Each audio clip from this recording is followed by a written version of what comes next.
Cinema നടനാവുന്നതിന് മുമ്പ് സുധീഷ് ഒരു നടൻ തന്നെയായിരുന്നു. സിനിമയിലല്ലാതെ മാത്രം. കാരണം ഞാൻ എൻ്റെ 1-ാം ക്ലാസ് മുതൽക്ക് തന്നെ എൻ്റെ അച്ഛൻ്റെ കൂടെ സ്റ്റേജിൻ്റെ മുകളിൽ നാടകത്തിൽ അഭിനയിക്കാൻ കയറിയിട്ടുണ്ട്. അപ്പോൾ അന്ന് മുതൽ 1-ാം ക്ലാസ് മുതൽ എല്ലാ വർഷങ്ങളിലും സ്കൂളിൽ പ്രോഗ്രാംസ് ചെയ്യാറുണ്ട്. സ്കൂളിൽ മാത്രമല്ല, മറ്റ് ബാലജന സഖ്യങ്ങൾ, അതുപോലെ മറ്റുള്ള കോഴിക്കോടുള്ള പല കലാ സാംസ്കാരിക വേദികളിലും എല്ലാം അച്ഛനോടൊപ്പം അച്ഛൻ്റെ പ്രോത്സാഹനത്തോടുകൂടി അച്ഛൻ്റെ കൂട്ടുകാരുടെ പ്രോത്സാഹനം, വീട്ടുകാരുടെ പ്രോത്സാഹനം, അങ്ങനെ നാടകം, മോണോ ആക്ട് തുടങ്ങിയ എല്ലാ പരിപാടികളിലും ചെറുപ്പം മുതലേ പങ്കെടുക്കുമായിരുന്നു. പിന്നെ സിനിമയായിട്ടുള്ള ബന്ധം എന്ന് വെച്ച് കഴിഞ്ഞാൽ സിനിമ കാണലായിരുന്നു ബന്ധം. അങ്ങനെയാണ് എൻ്റെ ഒരു അഭിനയത്തിൻ്റെ തുടക്കം അല്ലെങ്കിൽ തുടക്ക കാലഘട്ടം എന്ന് പറയുന്നത് അതാണ്. നാടകങ്ങളിലൂടെയാണ് അഭിനയ രംഗത്തേക്ക് വന്നത്. എനിക്ക് തോന്നുന്നു, ഞാൻ എൻ്റെ 9-ാം ക്ലാസ് പഠിക്കുന്ന സമയത്ത് വീട്ടിൽ ഒരു കല്യാണം ഉണ്ടായിരുന്നു. എൻ്റെ വീട്ടിലല്ല, എൻ്റെ കുടുംബക്കാരുടെ വീട്ടിലൊരു കല്യാണം ഉണ്ടായിരുന്നു. അപ്പോൾ അച്ഛൻ്റെ ഒരുപാട് ബന്ധുക്കൾ എല്ലാവരും ഒത്തൊരുമിച്ച് കൂടിയ ഒരു അവസരം. അപ്പോൾ ആ ദിവസത്തിൽ അന്ന് രാവിലത്തെ പത്രത്തിൽ ഒരു പരസ്യം ഉണ്ടായിരുന്നു. നമ്മുടെ അശോകൻ, നമ്മുടെ പഴയ നടൻ അശോകേട്ടൻ്റെ ഫോട്ടോ ഒക്കെ വെച്ചിട്ട് ഒരു പരസ്യം. അതായത് അശോകൻ്റെ കുട്ടിക്കാലം അവതരിപ്പിക്കാൻ വേണ്ടിയിട്ട് 14 വയസ്സുള്ളതും അതുപോലെ 9 വയസ്സുള്ള 2 കുട്ടികൾ ആവശ്യമുണ്ടോ എന്ന് പറഞ്ഞിട്ട് ഒരു പരസ്യം കണ്ടു.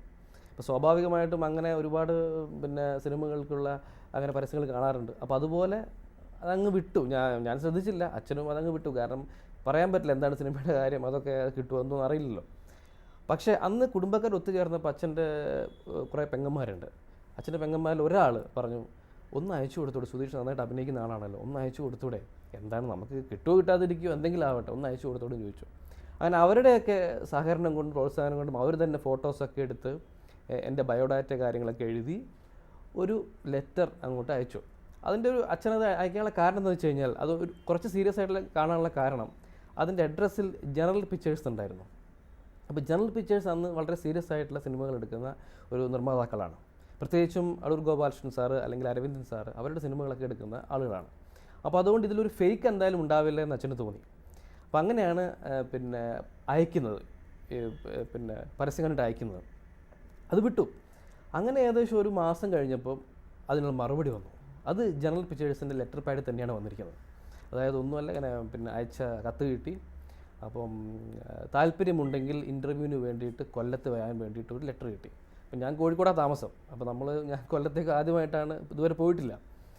അപ്പോൾ ശരി, എന്തായാലും ഇങ്ങനൊരു കത്ത് ഇങ്ങോട്ട് വന്നതല്ലേ. അപ്പോൾ ചെറിയൊരു സംശയം ഉണ്ടായിരുന്നു, അടൂർ ഗോപാലകൃഷ്ണൻ സാറാണോ ഡയറക്ഷൻ എന്നുള്ളത്. ഉറപ്പില്ല, കാരണം നമുക്ക് സിനിമയായിട്ട് വലിയ ബന്ധമൊന്നും ഇല്ലാത്തതുകൊണ്ട് ഉറപ്പില്ല. എങ്കിലും അച്ഛൻ തന്നെയാണ് എന്നെ കൂട്ടിക്കൊണ്ടുപോയത്. അങ്ങനെ കൊല്ലം എനിക്ക് ഓർമ്മയുണ്ട്, കൊല്ലം ഹോട്ടൽ പ്രശാന്തി എന്ന് പറയുന്ന ഹോട്ടലിൽ വെച്ചായിരുന്നു ഇൻ്റർവ്യൂ ഉണ്ടായിരുന്നു. അങ്ങനെ ഇൻ്റർവ്യൂവിന് വേണ്ടി ഓരോരുത്തർ വിളിച്ചുകൊണ്ടിരിക്കുകയാണ്. അങ്ങനെ എന്നെ അവസാനത്തെ 2-3 പേരിൽ ലാസ്റ്റാണ് എന്നെ വിളിക്കുന്നത്. എനിക്ക് തോന്നുന്നു ചിലപ്പം അത് എസ് എന്നുള്ള സുധീഷ് അല്ലേ, എസ് അല്ലേ, അപ്പോൾ ആൽഫബറ്റിക് ഓർഡറിൽ ചിലപ്പോൾ ലാസ്റ്റ് വരുന്നതുകൊണ്ടായിരിക്കാം. അതല്ലെങ്കിൽ ഞാൻ കോഴിക്കോട് ആ ഭാഗത്തു നിന്നുള്ള ആളായതുകൊണ്ടായിരിക്കാം. എന്താണെങ്കിലും അവസാന സമയത്താണ് വിളിക്കുന്നത്. അങ്ങനെ വിളിച്ച് ചെന്നപ്പോൾ അവിടെ ഒരുപാട് ആൾക്കാർ ഇരിക്കുന്നുണ്ട്. ആ കൂട്ടത്തിൽ അടൂർ ഗോപാലകൃഷ്ണൻ സാറും ഉണ്ടായിരുന്നു. ആദ്യമായിട്ടാണ് ഞാൻ സാറിനെ കാണുന്നത്. പിന്നെ അതിൻ്റെ പ്രൊഡ്യൂസർ, പ്രൊഡക്ഷൻ എക്സിക്യൂട്ടീവ്സ്, പിന്നെ അസോസിയേറ്റ് ഡയറക്ടർ, അങ്ങനെയുള്ള ഒരുപാട് വലിയ ആളുകളൊക്കെ ഇങ്ങനെ നിരന്നിരിക്കുകയാണ് മുറിയിൽ.